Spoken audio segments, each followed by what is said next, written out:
Hey everyone, John Ryan here with Solutions 8, and today we're going to be telling you how to tell Google things.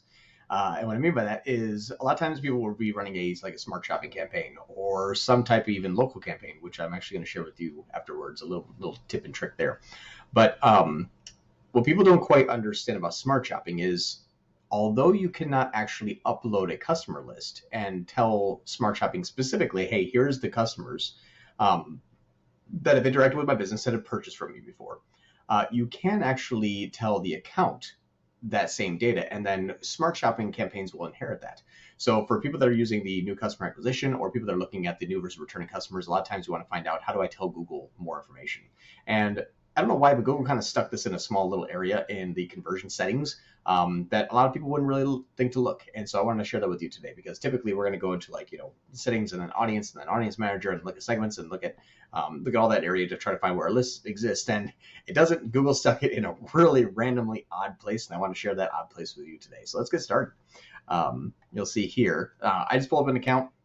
I can't share with you their kind of individual data, so I'm just going to the insights page here just for kind of a default. But if you go over to the top right under tools and settings, and then go into the conversion area, over on the left, you're going to find settings. Now, when you click on the settings section here, you're going to see customer data terms and then existing customers. So customer data terms, go ahead and accept the customer data terms, is basically saying like, hey, this is my store sales, and this is all the information that I agreed to share with Google. That is actual my information, and I didn't steal that from people or buy the list, yada yada yada. So make sure you're not doing anything shady, and you'll be fine. But the existing customers, this area here, when you drop down, you actually get an audience selection, and that audience selection is just like the audience manager. So you can actually add the list to your audience manager. And typically, when you add your list to the audience manager, then you'd have to go and apply it or append it at least to a specific campaign. This way, you're actually appending it to the account, which is pretty cool.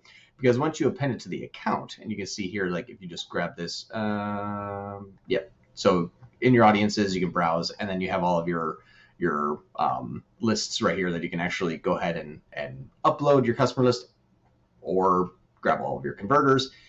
I usually like all converters just because it's, especially for e-commerce, if hopefully the only thing that you're going to be capturing is a conversion as a sale, then you're really safe there. So if you want to just add all of your converters on there, then this is a way for you to actually upload a customer list to Google and use it in Smart Shopping, and then tell it, hey, here's my customer list. So if you find these people in your matching, if you find these people that are searching for my type of products and services and you do sell them, you can now better differentiate between the new versus returning.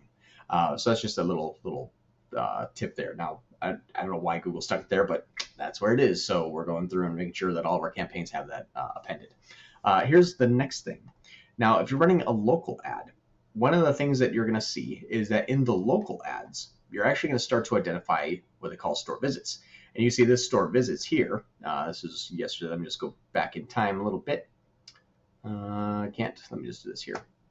So on the store visits, let me just go like the last 30 days as an example. There we go. So in store visits, you can actually see how many people are visiting a specific place. Now, what sucks about this is I can't really edit these settings. I can count like the one in every, but it's a store visit. How often do you want to repeat that? Now, you can change it from every to one, which is okay, but if you gain a customer for life and they keep coming back, you kind of want to be able to at least identify that. So what I like to do here is in that same area, which is the tools and conversions and the settings, if you're not running e-commerce, you'll have this area here called customer lapse window. And this customer lapse window is how long after their last store visit is a customer again, or is a visit, a customer is again new. It's a really, probably the proper way to say that phrase, and I'm just not a very bright man. That just was really hard for me to read, apparently. But select how long after their last store visit a customer is again new. So if you said, hey, if they visit monthly and we keep seeing them come back every 30 days, I'm going to keep counting that as new, because I still want to show that my campaigns are getting good engagement, even though it might be the same person coming back monthly. It's up to you. It's whatever you really think is the most appropriate for you. It's whatever you think is going to be, how you want to show the campaign success or how you want to position the campaign. That customer lapse window is actually telling the store visits, hey, after X amount of days, you can count this one again, even though we did not count it, the last 30 times. So select your customer to count one, set it to 30, Every single 30 days, that person comes back, that little store visit ticker pops back up again. It defaults to every conversion, so if that person comes back like 4, 5, or 6, or 7 times a day, you're going to get that. Again, could be absolutely appropriate. If you're a nail salon, for example, and you want to say like, hey, how are people engaging with my local ads and coming in, and just count everybody and tell me how people are coming in? Yeah, you absolutely want to know that. But if you don't, if you want to change it, this is the other area that is inside of the conversion area. That's not inside the conversion action, but it controls the conversion action. So way to go, Google. You made it hard, and that's why I'm here to help you shepherd you through this. Let me know if this video was helpful. And this is Jeremy with Solution 8. Thanks so much. Bye. Thank you so much for watching. If you enjoyed the video, please give us a thumbs up. That lets YouTube know we actually know what we're doing. We shoot a video every single day, so if you want to be notified, hit that subscribe button. And if you have any input, don't hesitate to hit us up in the comments. We'd love to hear from you. We get very little human interaction. Thanks for supporting our channel, and hopefully I'll see you tomorrow.